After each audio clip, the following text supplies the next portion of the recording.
Joining us now is Danya Perry, former Assistant U.S. Attorney for the Southern District of New York and one of the authors of this very weighty model prosecution, and David Aaron, a former federal prosecutor with the Justice Department's National Security Division, which handles things like the mishandling of classified documents. Danya, David, I could not think of two better people to talk to about all of this tonight. And Dave, let me start with you first. In terms of the inferences that we're making based on Jack Smith's position in and around Mar-a-Lago, is it fair to look at that as a roadmap? You know, in some ways it is. He clearly, some ways, it's a little bit of a lawyerly response, but he clearly looked for a streamlined case in the Mar-a-Lago case, and they focused very narrowly. They didn't include a bunch of extra defendants, and they seem to have streamlined their evidence. That may not be the case. It may not even be possible in the January 6th case. Just the nature of that case probably involves a lot more people, a lot more witnesses, and frankly, there's a bigger story to tell.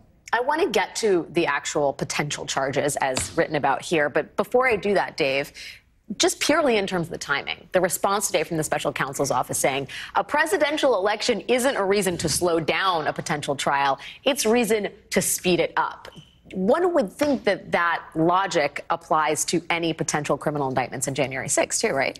Of course. You know, if there's a public interest in resolving these issues quickly before the election, that applies with at least equal force to the case that's yet to come.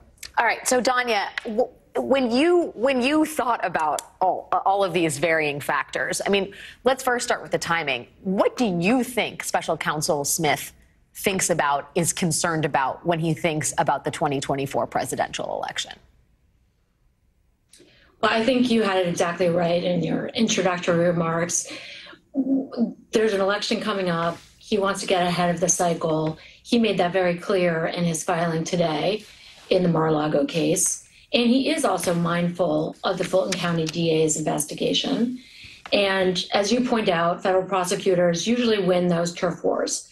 And so we were looking at the calendar too, and mindful of the clock. This is why we kind of worked night and day to get this model prosecution memo out, because I strongly suspect, along with my co-authors, based on many, many decades of collective experience, that this indictment, if it comes, will be coming in the next, as you say, probably 11 business days.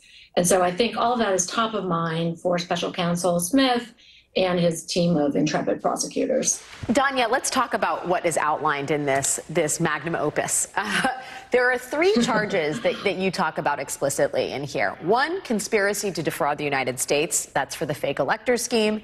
Two, obstruction of an official proceeding. That's trying to stop Mike Pence from certifying the election on January 6th. And three, this is probably the most explosive just because it's been bandied about a lot and not everybody's on the same page about this: inciting an insurrection and or giving aid or comfort to insurrectionists. Can you talk a little bit about that last charge and why it was included in here? Because that, from a layman's perspective, seems like the most complicated to charge.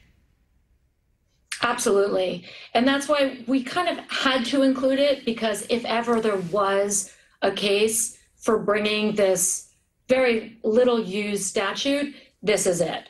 And as we point out in our white paper, it has seldom been used since the Civil War. And I agree with David in his remarks.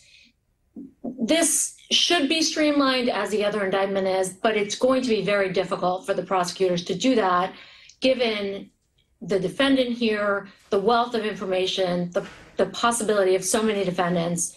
And so they could keep it, I think, to probably two charges, but if they really want to bring the most apt case, and it is what we call in the law sui generis. It stands on its own. It's unique by its very nature. And so if ever there were a case for bringing such a charge, as I said, I think this is it.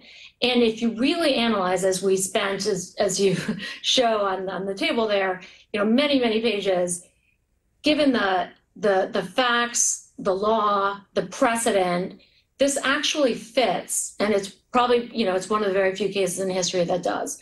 And so, I think it's something that certainly the prosecutors must have spent a lot of time, spilled a lot of ink discussing, and that will, to me, if there is an indictment, that will be the kind of the wild card if they decide to bring one under this, Civil War era statute. Yeah, I mean, Dave, what did you think about? I mean, what do you think? What do you think about inciting insurrection? But I mean, honestly, it is hard to retell the events of what happened that day, the evidence that the public has been presented with, without using the phrase inciting an insurrection, describing the actions of the former president. You're absolutely right. And most of the time, what I would say is it's one thing to say that colloquially, yeah, but how does the law define these terms? And we're dealing with statutes that are old. They're from when people spoke differently, and there's no definition written into the statute of what is an insurrection and how is it different from a riot and how is it different from a revolution. I think that the Pross memo, the draft Pross memo, really speaks to the draft prosecution memo, exactly, for those not in law school. Yeah, sorry. I think it does a good job of explaining how those terms would apply, and it really is the best interpretation available of those terms. So, you know, it's a pretty good case made there that this qualifies as an insurrection. That's something that would have to be litigated. I think there will be interesting issues around proof of the then president's mental state. Well, and that's what I want to get to also with you, Danya. We know that Jared Kushner has gone in and testified about whether the president had corrupt intent, whether he knew he was lying in and around his claims that the election was stolen. There are other people that have testified, members of the inner circle in the Trump administration. How much does it matter that the prosecutors can show he had corrupt intent? Well, as we analyzed in the prosecution memo, if the prosecutor brings a very narrow charge, in some way it matters not at all. If the prosecution can show that Mr. Trump was aware, for example, that the slate of electoral certificates that was submitted to Congress was false, that could be enough in and of itself. If he knew that there was no legal authority whatsoever to put pressure on Vice President Pence to essentially overturn the will of the voters, that could be enough in and of itself. If he willfully incited this crowd to an insurrection, that could be enough. So that's why that's kind of the narrow case.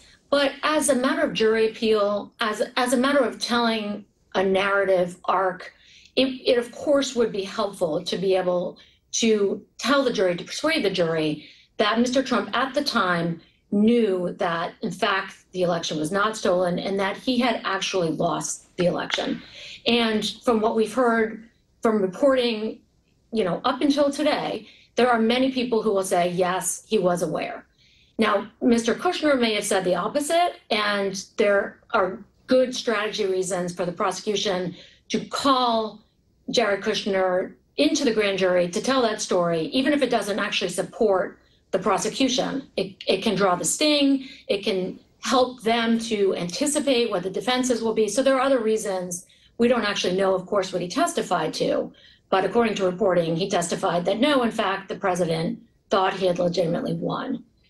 I still think even if there are witnesses who will tell that, ultimately it will not prevail for the reasons I said. There's a narrow case that doesn't require proof that he knew the election, was or was not stolen. But also, there are enough people telling him there was no proof that it was. And so that's more of an insanity plea than it is actually a good faith defense, in my view and the view of my co-authors. You know what, David, it reminds me of the Bedminster tape that the prosecution did not charge Trump on, right? They did not charge him on dissemination. But just having the tape of Trump acknowledging that the classified information was not his to divulge and also potentially waving around classified documents in front of people with no security clearance, in the court of public opinion, that matters, right? That is the kind of evidence that the public needs to understand just how wrong the behavior was. And I wonder if it's sort of the same thing in terms of corrupt intent. Is it to just explain to the public he knew what he was doing was wrong and that's why we're going to trial with this? Or is it more meaningful than that? Do you feel that actually needs to be proven in court as part of a potential indictment? I think it's both. I think that is also a very lawyerly answer. I apologize. It's okay. It doesn't go away. The Bedminster tape and the incitement to riot or incitement to an insurrection statements, they have something else in common, which is the defense there is some defense of hyperbole or boasting. And so when I think about proving the state of mind, it's not so much whether the then president knew that he had lost the election. Was he willfully inciting an insurrection, or was he just talking? Was he just talking the way that he always talks? Was he just, blustering? And so that would be an interesting line. And I think that there's a lot of kind of collateral evidence surrounding him about what people were saying to him and what he knew was going on at the time. That would really feed into that proof. Dave, do you think that Jack Smith could be making room for further prosecutions down the line at the state level? I mean, we know he just brought Brad Raffensperger in recently, the current Georgia Secretary of State. We know, as of today, the Washington Post is reporting that Arizona is escalating its own probe into election activities in and around the 2020 election. It looks like they may have their own Fani Willis level investigation. There's a lot happening at the state level, both from the feds and from state level AGs.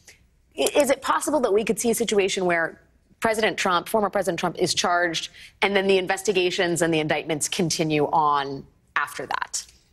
Yes. I mean, I started my career at the Manhattan DA's office, and as much as people like to joke about state and federal or federal and local, there is sometimes cooperation. And if something can't proceed in one system, the authorities will cooperate and let it proceed in the other.